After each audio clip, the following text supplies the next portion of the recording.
Welcome to the OT. I'm Elise Jesse, and the Cincinnati Bengals are riding a 6-game win streak into Week 16, heading to New England on the road, where they're 5-3 on the road so far this year. And the Bengals would certainly love to get some of that health back, some of these guys back on the roster for this game especially. I was able to speak to Mike Hilton this afternoon, such a fantastic human being, and he was saying that he feels good. That week of rest and recovery really helped him, and so he should be back on Christmas Eve against the Patriots. This is our conversation. It got a little hairy towards the end, so a lot of the players like to mess with Mike. I think he's a guy that a lot of guys like to joke around with, so that you'll see some of that as well.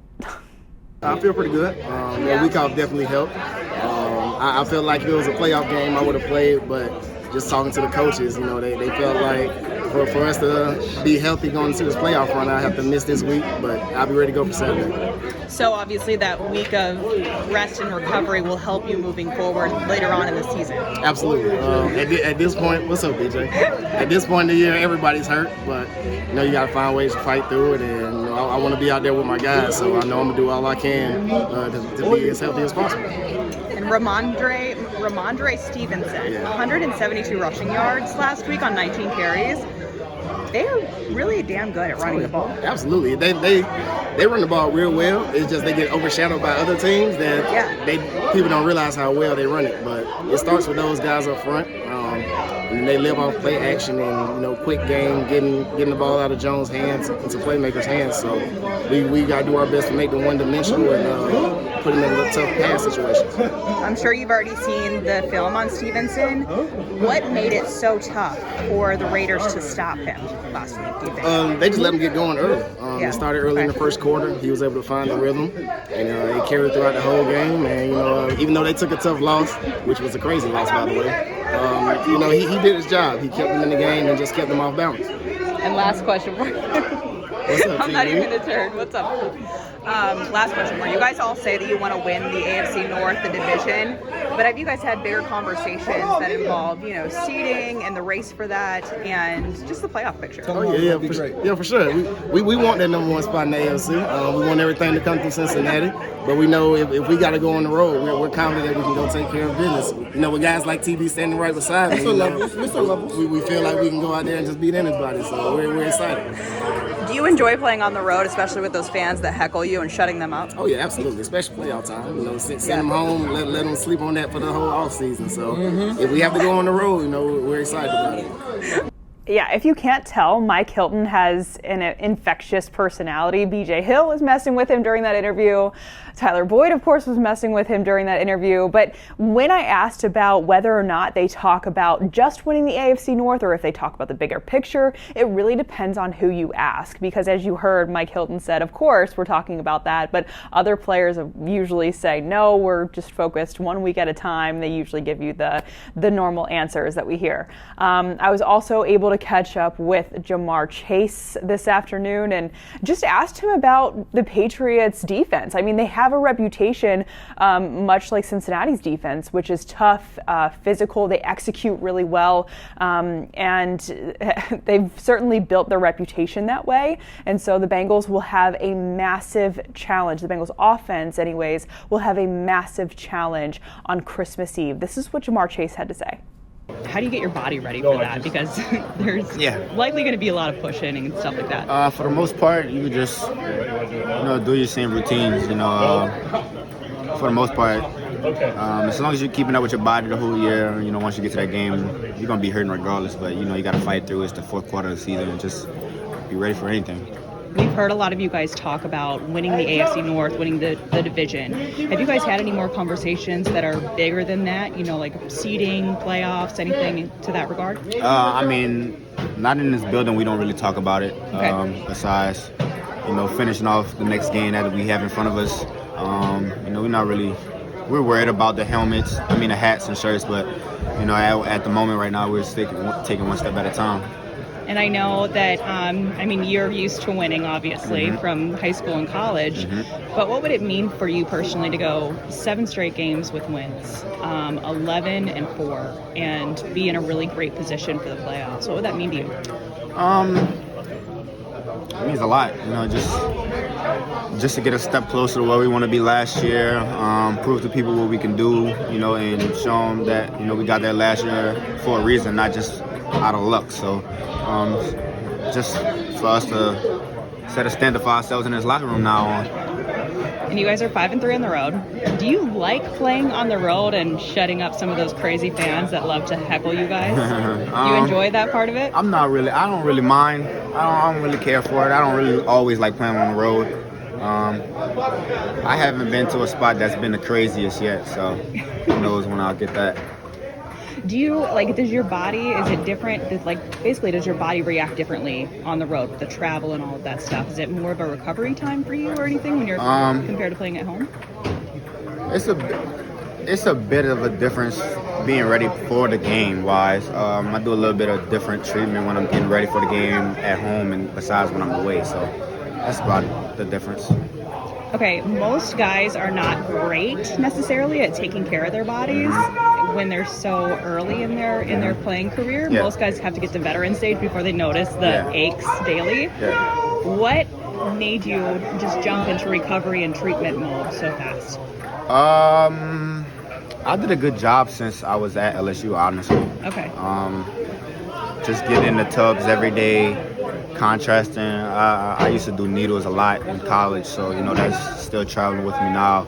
And, you know, I invested into a hyperbaric chamber, so that's a good thing too. So all the little things that can help me later down in life, you know, I try to, you know, make myself last as long as possible in this league.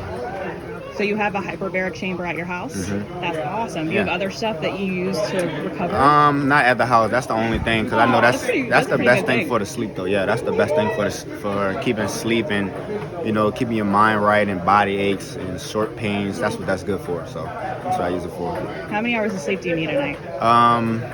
They say the average 22-year-old is like 9 hours, so I don't think I'd be getting that. I think I'd get like 6 or 7 hours of sleep at max. That's pretty good. I have to have 8. I'm a terrorist if I don't get 8. Yeah. I'm going to sleep about 12 o'clock. I'm waking up. Yeah, I'm not doing that. If it's 10:30, it's past my bedtime. Yeah, I can't do that yet. As you heard, there was a bit of a discussion about how many hours of sleep each guy gets. We were talking to Jamar, as you could see in the video, but off to the side we had T. Higgins, and he is the one saying, I have to be in bed by 10:30. I'm also a 10:30 kind of person. But Jamar stays up until around midnight, but he did note that rest, recovery, taking care of your body, and getting that ample amount of sleep, at least 6 to 7 hours for him, was really important for him to feel good moving on throughout the football season. So interesting note of that.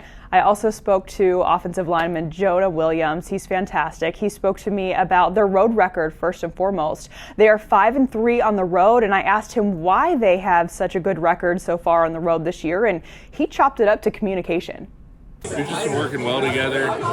You know, when you're on the road, communication's at a premium, but a lot of times you just can't communicate because it's so loud. So being on the same page with everyone, having nonverbal communication, or just trusting the guy next to you has been really important for us. And you guys could potentially come back with a 7th straight win. Not predicting anything, obviously, or jinxing anything, but what would that mean to you? It means a lot. I mean, I think that, like we said early in the year, you know, we have confidence and we just need to keep stacking chips. Like, just keep on winning games. And we play a lot of good teams, and we're playing a great team this week. And so, you know, we got to go in with the mindset that we're going to execute, do what we need to do, and keep stacking the chips.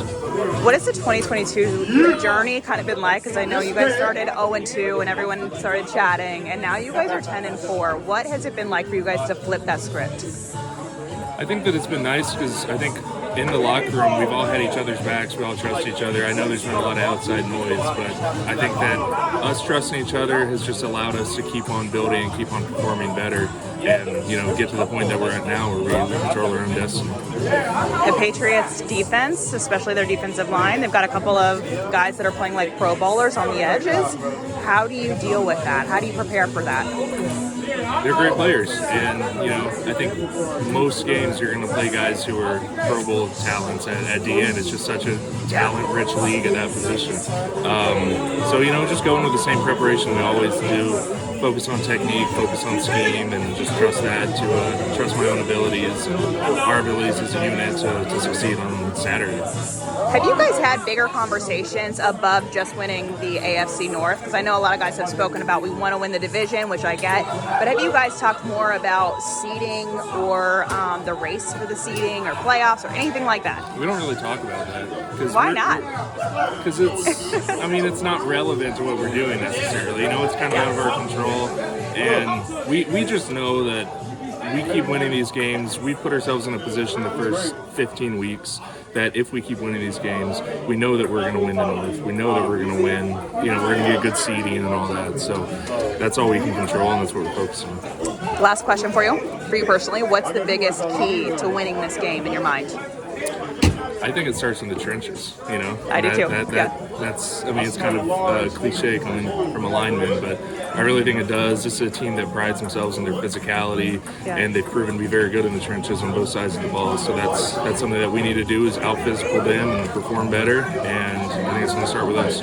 And Jonah said it, the biggest key for him, it's going to be one in the trenches. And I think a lot of people would agree with that because the Patriots defense is what everybody is kind of talking about this week, especially their defensive line. They've got a couple of Pro Bowlers off the edge. That is going to be a difficult test for the offensive line to keep Joe Burrow upright. He's going to have to get rid of the ball quickly.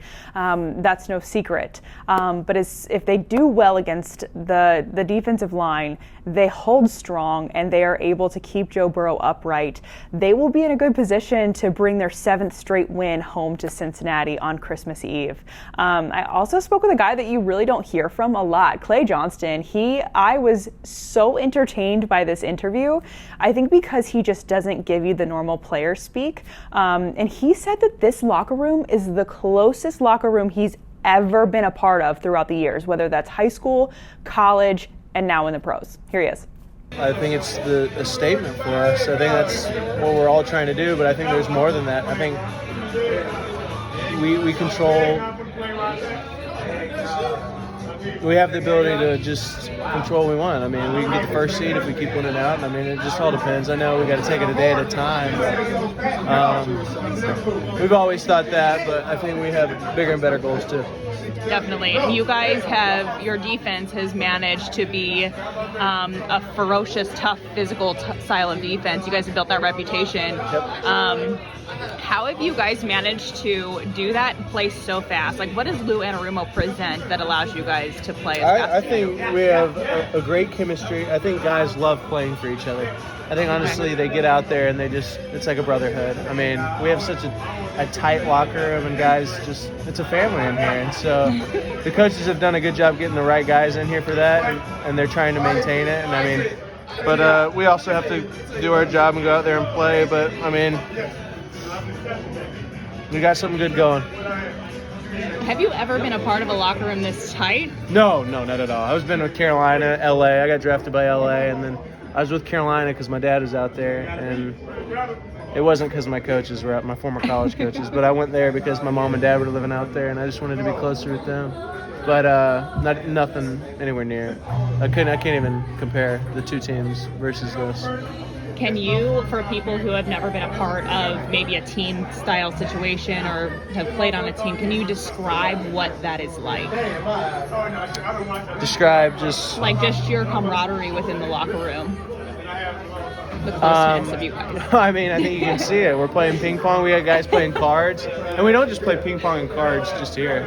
We go over to a guy's house and just crack open a nice old Dr. Pepper, if you know what I mean, and we'll play some cards and some ping pong. And so it's not just here, it's also outside of the facility, even though people have wives, kids, and families and stuff. And so, we just love spending time with each other. I think that's a testament to why we're where we are right now. Hopefully we can keep ascending. I'm glad you described it because I'm not allowed to take video or show anybody that. Yeah. So I'm glad that you were able to describe that for everybody. Sure. Yeah. But last question for you. You're 5-3 on the road, potential of going 7 straight winning. What would that mean to you personally to be a part of that? Is that a record for us if we go 7 straight? No, 2015 the Bengals went 8-0. They started out 8-0. Yeah. I mean, I'll be super fired up, especially if all the stars align and like the Chiefs maybe lose one. We're not worried about that. We're gonna just control we can control. But that would be awesome. If we just keep winning. Win out, get that first seed. That would be nice.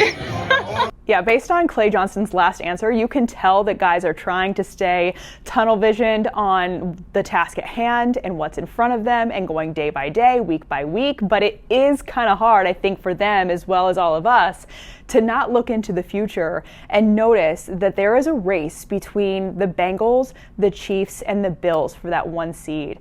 And I think that this locker room would be absolutely thrilled. I think you fans would be as well, and us reporters would as well, if they were to gain that 1 seed. Of course, they do have to play really well these next 3 weeks, the final weeks of the season. All right, that's it for the OT this week. I will see you next week at 8 o'clock on Thursday night. I hope you have a Merry Christmas, a Happy Hanukkah, whatever holiday you celebrate. Happy holidays. I'll see you next week.